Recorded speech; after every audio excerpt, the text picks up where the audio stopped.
and gentlemen, the Vice President of the Philippines. Magandang hapon sa inyo. Ma'am, pwede mo pala. Okay lang, ma'am. Buti nandito ko ngayon kasi sabi mo lumis ka po. Yes, ma'am.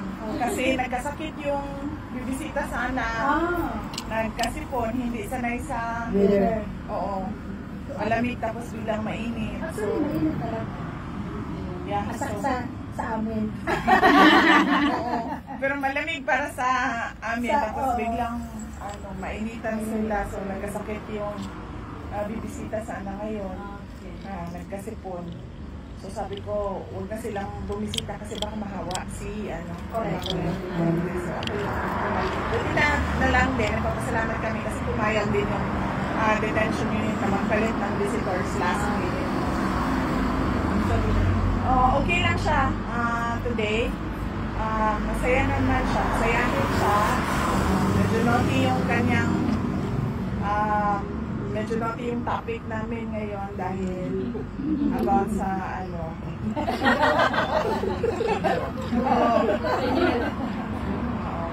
Ma'am, nakausap namin yung mother niyo po last time. Sabi niya po, she wants to go home. Si Mama? Yes, medyo matagal na siya.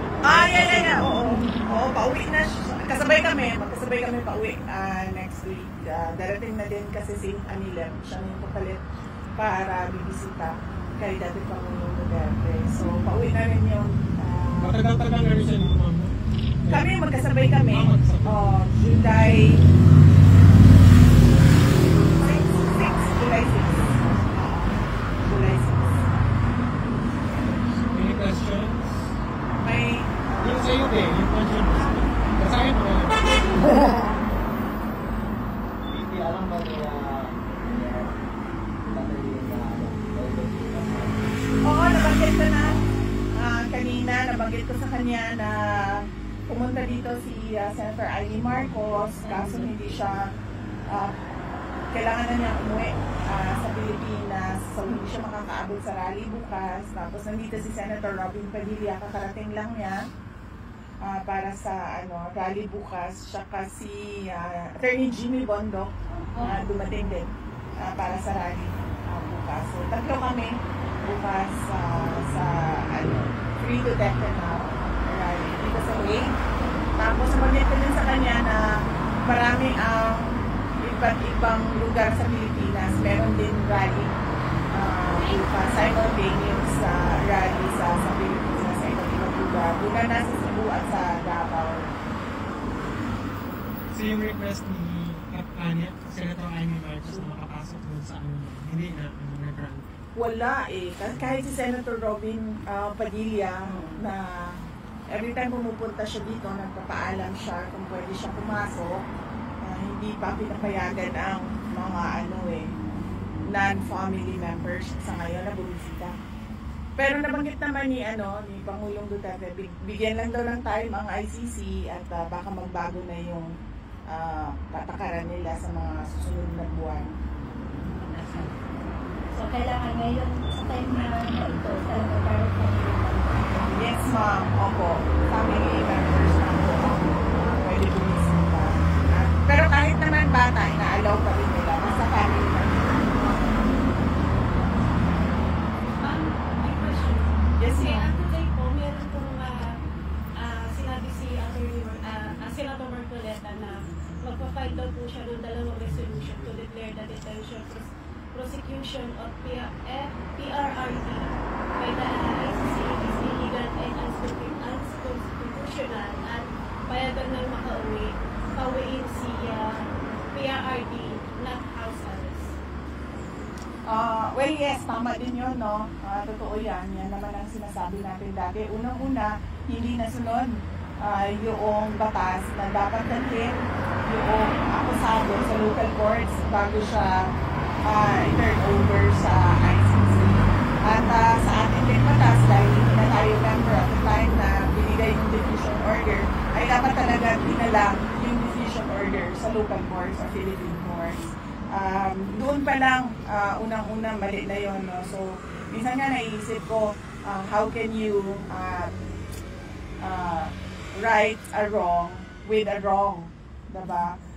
So, pangalawa, jurisdiction, connection na natin yun. Kung makikita ninyo, may filings tayong lahat doon sa ICC website na sinabit ng lawyer ni Pangulong Duterte na kinu-question yung jurisdiction talaga o yung panahon kailan nagsimula o nag-open ng investigation ang ICC. And out of time talaga siya kung makikita mo sa timelines noon. So, tama si Senator Barbara, yun talaga yung tawag kasi, wala kasing rendition laws sa atin, no, sa Pilipinas, pero rendition ang tawag, extraordinary rendition ang tawag ng ginawa kay Pangulong Duterte. At yun ay labag talaga sa batas. Labag sa Constitution dahil it is an affront to our sovereignty as a nation na may papasok doon na dayuhan tapos kukunin yung citizen, Filipino citizen sa loob ng Pilipinas at dalhin sa ibang bansa. Connection to that po. Kasi may sinabi po si ESPO sa akin na once daw po na maglakas ng ICC kay Senator Batanes, gagawin daw din po yung Oo, kasi nakikita niyo naman sa administration ngayon, wala na silang sense of decency, accountability, at lahat na, no? So, dapat kay Senator Bato, ayun pa lang, dahil may threats na ganyan against his person, dapat pa lang, ngayon pa lang, ay nagpo-consult na siya ng ICC lawyers kung ano yung options niya. Dito sa, aware ka ba yung ginawa ni si Warden Bello ba yun? Pumunta dito Last Friday. Hindi ako aware sa mga pangyayari. Hindi ako aware. Anong nangyari? Sorry. Kasi na-issue siya dyan, tapos nangyari yung sanitario. Dito talaga sa pumunta sila dito. Last Friday. Pangalan niya Warden Bello. Mali sa NPA siya. NPA. Oo. Wag natin tularan, no? Kaya. Marami tayo kesa sa kanila. So, yung mga ganun na pag-uugali, siguraduhin natin na huwag natin gawin dahil nanonood din yung mga anak natin at mga apo natin sa atin kung anong ginagawa natin. Ipakita natin sa kanila na hindi lahat ng Pilipino, tulad niya, Walden, di ba, no? Tulad ni Walden na walang, sorry, may tarong na pamatasan. Yeah, tama. May buot. Maot ang batas. Mas maganda pakinggan sa Bisaya. Direct to the point. Ano question? From your Brunei Media. What is the position of interim release with the options of via embassy and other countries? So, ang lawyer natin, ma'am, nag-file na siya na petition for interim release at meron lang mga submissions na nire-require ang mga court sa iba't ibang parties. So, hanggang ngayon, nagpa-comply pa lahat doon sa mga submissions. Siguro mas maka-explain ang lawyer ni Pangulong Duterte sa iba't ibang kung ano yung ginagawa kanila ngayon sa filing nila sa internet. Okay, how are you to, like, it's not easy to change times from time to time and activities when everyone's Well, okay naman ako, nabanggit ko noon, no, nung nandun ako sa Australia, na kargado ako ng vitamins. So, dati hindi ako naniniwala talaga sa vitamins. Pero ngayon, dahil sa paniwala ko na ngayon na makakatulong siya sa pagod, sa fatigue. So, kargado talaga ako ng vitamins ngayon. At so far, hindi naman ako nagkakasakit. At natuto na rin ako mag-switch ng time zone. Anuhin lang yung tulog, ayusin lang kaagad. Yung tulog, huwag siya kumbaga i-baby ba, pabayaan yung jet lag mo. So, kailangan mo talaga, may conscious effort ka na balik na rin talaga yung oras na tulog mo. At yun nga, rin, medyo busy din yung pag-uwi ko sa Pilipinas kasi didiretso ako sa Marinduque dahil merong bubuksan doon na 120 days na feeding program. Yung Office of the Vice President, yung Pansarap project natin ay magbubukas doon sa island dahil marami sa mga kabataan at mga estudyante sa mga island provinces ay malnourished talaga. So, meron kami bubuksan doon. At ang susunod ay meron kami mga events sa Davao. Pero natuto na rin talaga ako, sir, kahit noon pa man, nung mayor ako. Nung first time ko as mayor, medyo mahirap dahil niyong-fight ako at wala din ako masyadong experience pa sa gobyerno, sa trabahong gobyerno. Pero nung 2016, pagbalik ko, na medyo matured na ako and then natuto na rin ako. Ma'am, can I have a question? Ma'am, we switch to another topic if you don't mind. I'm a struggling student when I was young, and when I saw your project about living sa college, see that a lot of people are architects, students around the world really appreciate that. And also some people are interested to how can they send help that they can expand your living sa college. Saan po sila pwedeng para maiwasan po natin kung sino-sino na nagkukuha ng kanilang proper ipapadala ang kanilang Well, sa ngayon, ma'am, ang process kasi sa gobyerno kapag tumatanggap ka ng donation is merong deed of donation, tapos preparahan yun ng both parties, tapos papasok yun sa records ng office. Sa ngayon, ang ginagawa ng karamihan ay dumidiretso sila per our advice as well, dumidiretso sila sa mga beneficiaries. But so far, ma'am, yung ating libreng sakay, may budget naman yon.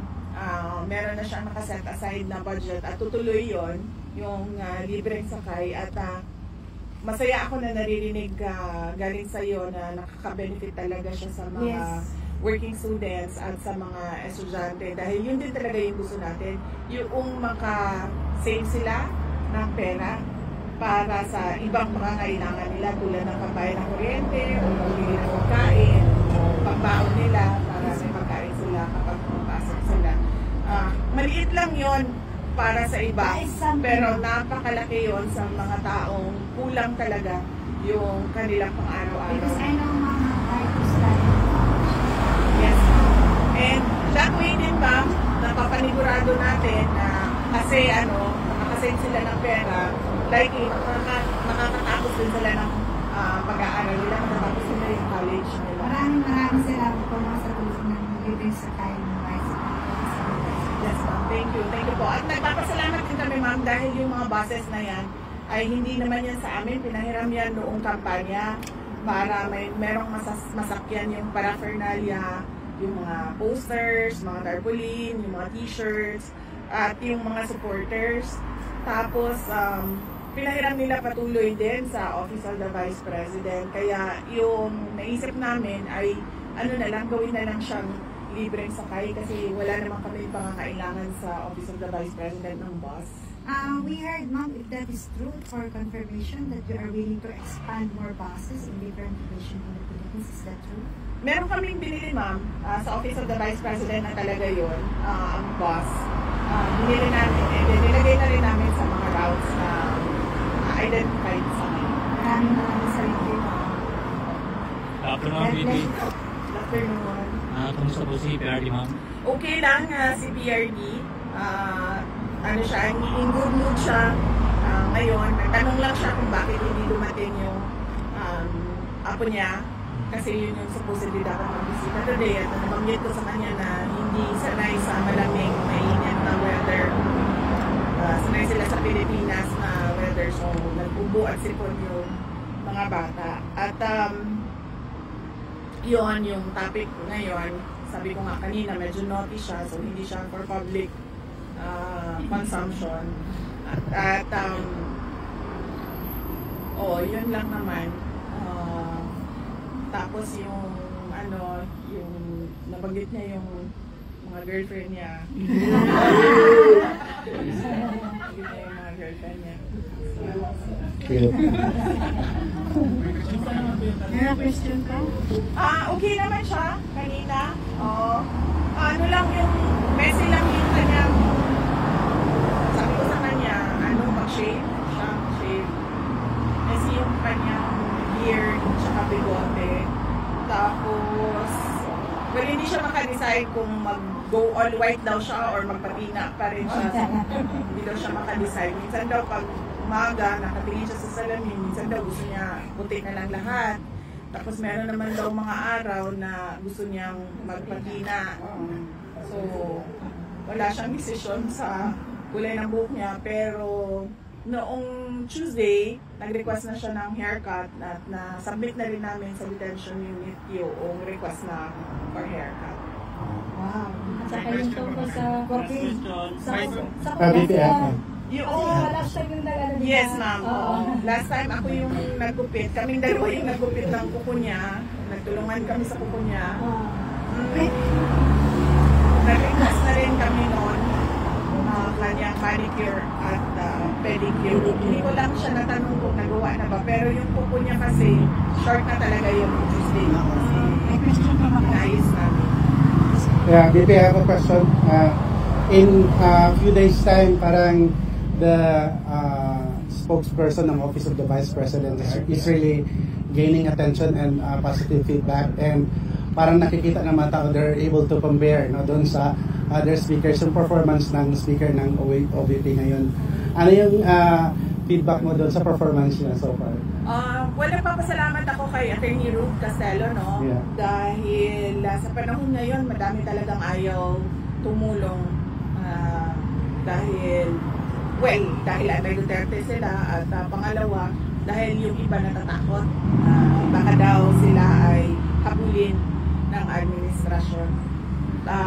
Nagpapasalamat kami kay Attorney Ruth Castelo dahil meron siyang interes na tumulong sa Office of the Vice President. At yung desisyon na kumuha ng spokesperson for the Office of the Vice President ay galing din sa mga kasamahan namin sa opisina. Dahil iba kasi yung tao na Vice President, iba din yung opisina na Office of the Vice President. So dapat merong pinapagsalita doon sa mga ginagawa nila doon sa loob ng Office of the Vice President. Vice, may masahan bang taong bayan na makauwi pa si PRD sa lalong madaling panahon? Paano ko ba sagutin yan?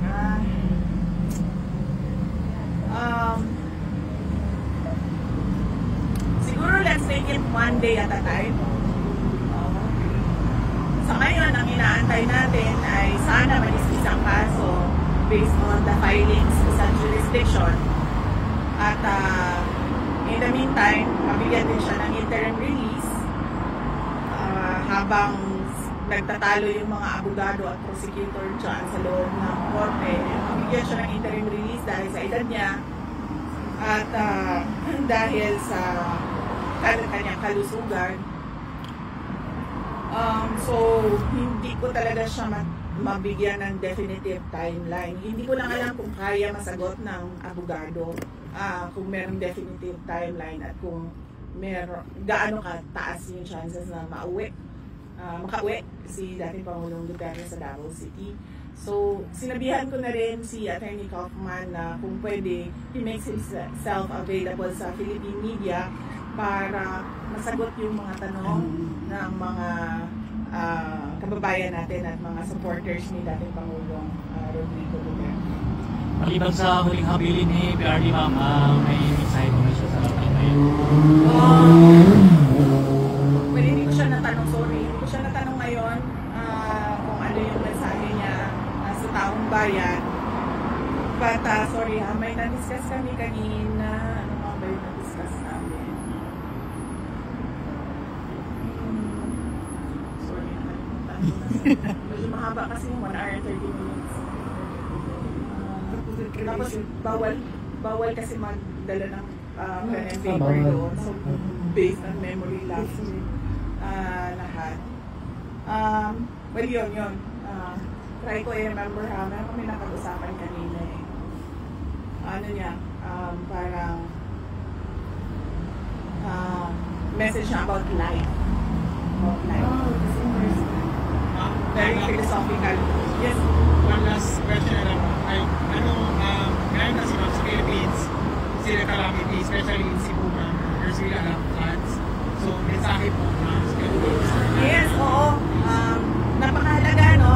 July is National Disaster Resilience Month.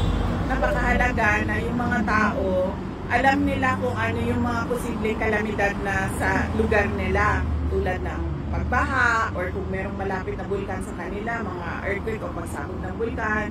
At syempre bagyo, merong mga areas na mas madalas ang bagyo sa atin doon sa Pilipinas. Yung mga pagbaha dahil sa pag-overflow ng kanilang mga drainage at kanilang mga sapa. Ilog. So, yun, dapat kailangan lahat ng bahay, alam nila kung ano yung mga posibleng kalamidad na kakaharapin nila. Tapos, nakahanda din yun kung ano yung gagawin nila dapat pag dumating na yung sakuna, yung emergency, yung kalamidad. Tapos, kailangan din na napapag-usapan ng mga lahat ng nasa loob ng bahay kung ano ba yung kanya-kanyang role at ano yung kanya-kanyang gagawin. At mahalaga din na nakahanda yung kanilang emergency kit o yung go bag na tinatawag para pag nandyan na yung emergency, ilain na lang nila yung go bag at secure sila for about 3 to 5 days, no? Gamit yung go bag nila. At yung Office of the Vice President, nandyan pa rin yung Disaster Operations Center namin. Ito yung in-institutionalize namin, no, sa loob ng OVP. Isa na talaga siyang center kung saan meron talagang mga tao na nakatutok sa mga emergencies and calamities.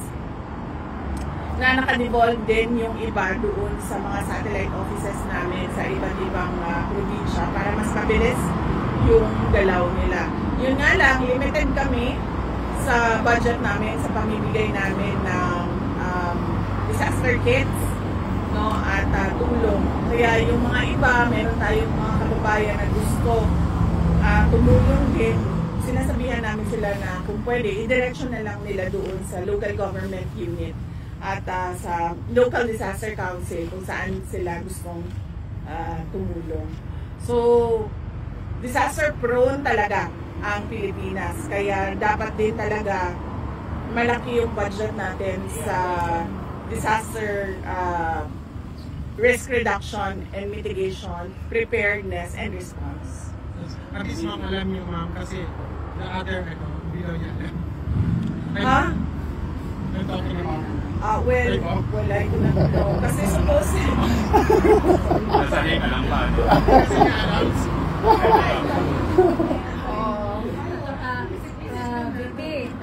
Totoo ba yung sabi nila na ngayon sa Philippines yung deposit mo na meron ng 20% tax? Totoo ba yun? Bin pa ba siya o batas na? Batas na siya. Batas na siya. So, kung ano niyo po, ano yun siya? Yung capital, yung interest lang ang pagkukunan ng interest lang. 20%. Okay, imagine. So, wala ka rin interest, bali? Wala na. Wala na. Basta sa tax. Last question from you. Ano na pala? Last question from you, it's up to you to answer the question. I don't know if you have seen the presented document for September for the defense. If so, is it possible to share what is your opinion on the presented documents, the position of Yung sa confirmation of charges no, sa September 9. Wala po akong anumang access sa documents ng lawyers. As sinabi ko po kanina, sinabihan po namin si Attorney Hoffman to make himself available sa Philippine media. In fact, not just sa Philippine media, sa lahat ng media outlets interested na magtanong tungkol sa kaso ni dating Pangulong Duterte. Thank you very much. Bukas may ano po? Yes, opo.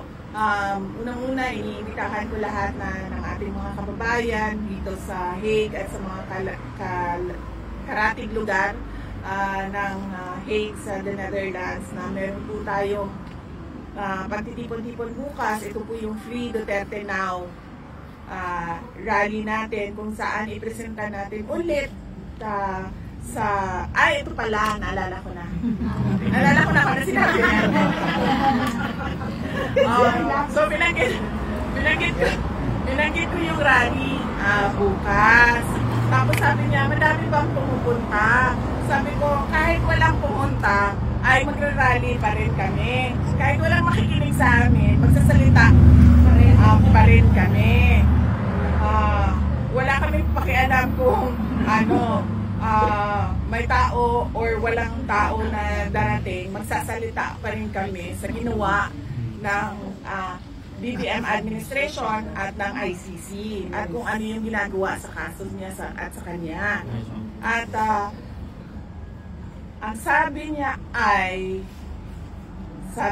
well, that is hindi thoughtful ang term na ginamit niya kanina eh. Pero ang message is, well, that is thoughtful.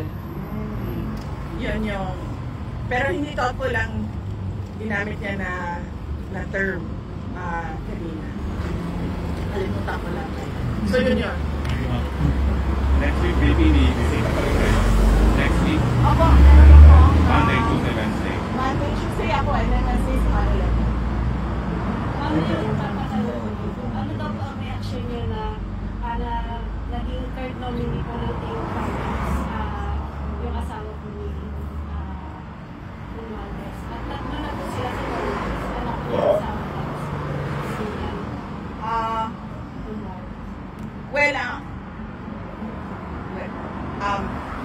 that is a question best answered by other party lists, no?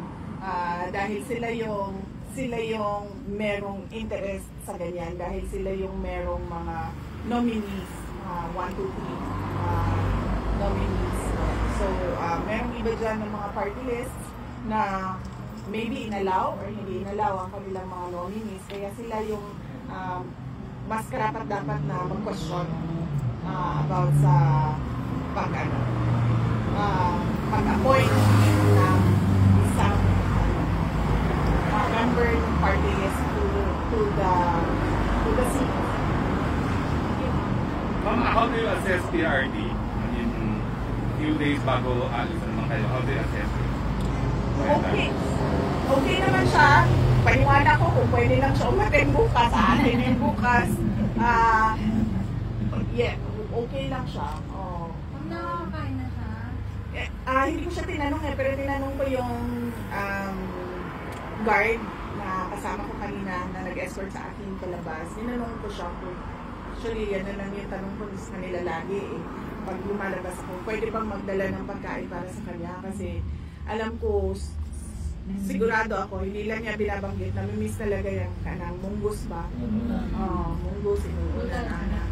At nagsabi na naman ulit na hindi daw pwede. Pero sige lang, tulad ng paggagawa ng rally kahit walang tao, hindi rin ako mapapagod na makiusap kung pwede ba magdala ng pagkain. Baka dumating ang isang araw na magsabi na sila na, oo, sige, magdala ng pagkain.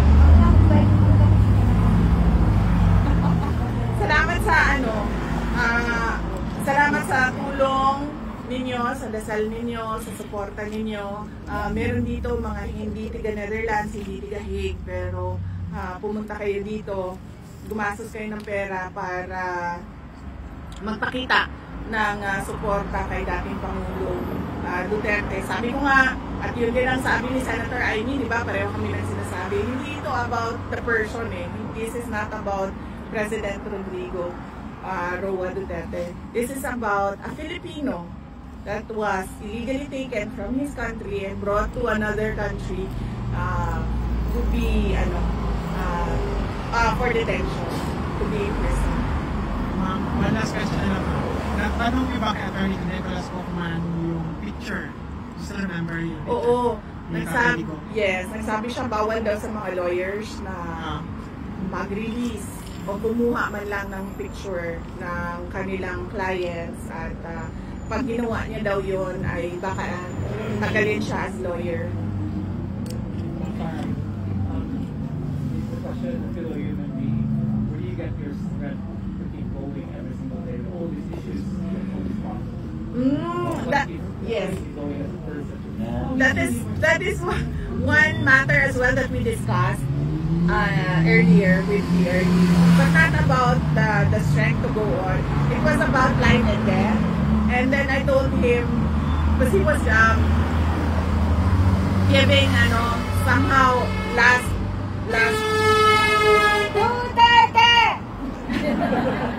somehow giving his last wishes about what to do with his motorcycles, those kinds of things. And then I told him, and about the cremation again. So I told him that it is not a problem with me because life and death is a matter of fact with me. Like say for example, nandiyan ka sa loob ng kulungan, that's a fact.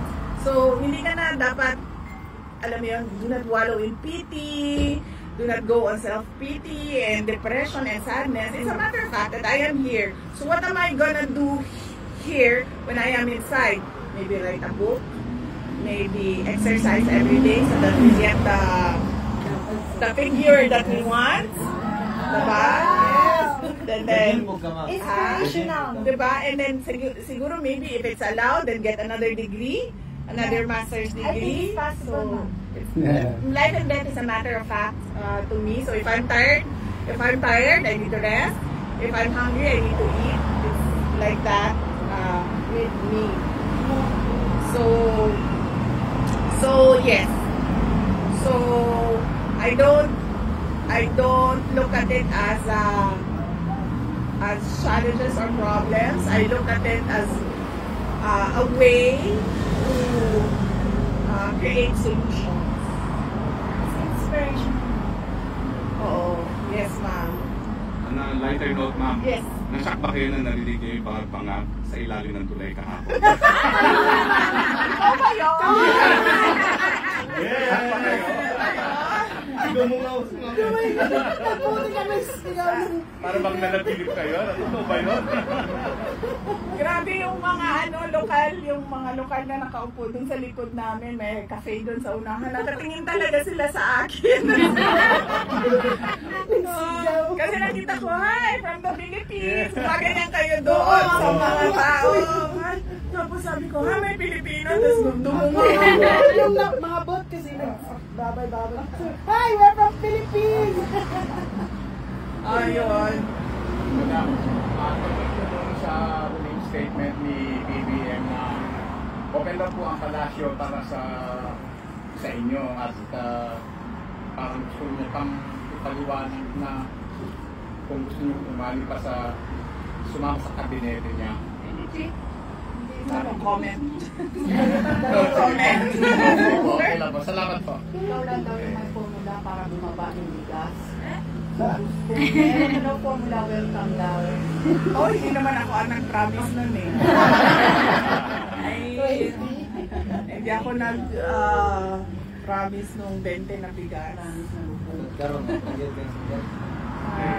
We have first timers. Yeah. First timers. Yes. Bye-bye.